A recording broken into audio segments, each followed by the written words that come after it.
মানুষ ততক্ষণই আপনাকে সাপোর্ট করবে, মানুষ ততক্ষণই আপনার পাশে থাকবে, মানুষ ততক্ষণই আপনার হয়ে কথা বলবে যতক্ষণ না সেই মানুষটা আপনার সাথে কোনো একটা স্বার্থ জড়িত আছে। যদি স্বার্থ শেষ হয়ে যায় তাহলে সেই মানুষটা আপনার সাথে আর কোনো রকম কোনো সম্পর্ক রাখবে না, আপনার পাশে থাকা তো অনেক দূরের কথা। এর প্রমাণ আমি আপনাদেরকে দিচ্ছি, খুব বাস্তব উদাহরণ, বহুবার আমরা দেখতে পেয়েছি। সেটা হচ্ছে যে ধরুন কোনো একটা রাজনৈতিক দলে কোনো একটা ব্যক্তি যুক্ত আছে, সেই ব্যক্তিটা সেই রাজনৈতিক দলের নেতা, বেশ ভালোই ক্ষমতা আছে তার সেই দলটাতে।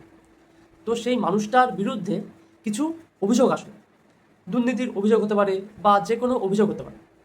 তখন যদি সেই রাজনৈতিক দলটাকে জিজ্ঞাসা করা হয় যে আপনার দলের যে সদস্য তার এগেনস্টে তো এইরকম অভিযোগ এসছে, তো আপনাদের কি মতামত, আপনারা কি এটাকে মানেন? তখন তারা বলবে আমরা এটাকে মানি না, এটা হতেই পারে না। তার এগেনস্টে যদি সমস্ত প্রমাণও দিয়ে দেওয়া হয় তবু তারা বলবে যে এই সমস্ত মিথ্যে, এই সমস্ত চক্রান্ত, ফাঁসানোর চেষ্টা করা, আমাদের দলের লোক এইরকম করতেই পারে না। তারা যত রকমভাবে সম্ভব তাকে ডিফেন্ড করবে।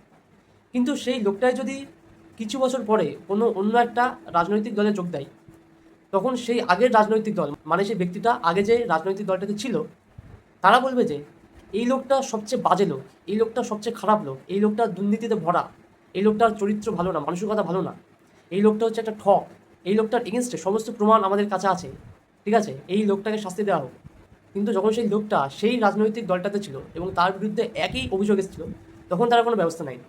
কিন্তু যখনই সে দল পরিবর্তন করলো, অর্থাৎ সেই রাজনৈতিক দলটার স্বার্থ শেষ হয়ে গেল, তখনই কি তারা উল্টো সুর গাইতে শুরু করলো। সমাজটা এরকমই, সমাজের ধরনটাই এই। যতক্ষণ আপনি কোনো মানুষের কাজে লাগতে পারছেন ততক্ষণ মানুষ আপনাকে সাপোর্ট করবে, তারপরে যদি আপনি তার কোনো কাজে না লাগেন মানুষ আপনাকে সাপোর্ট করবে না।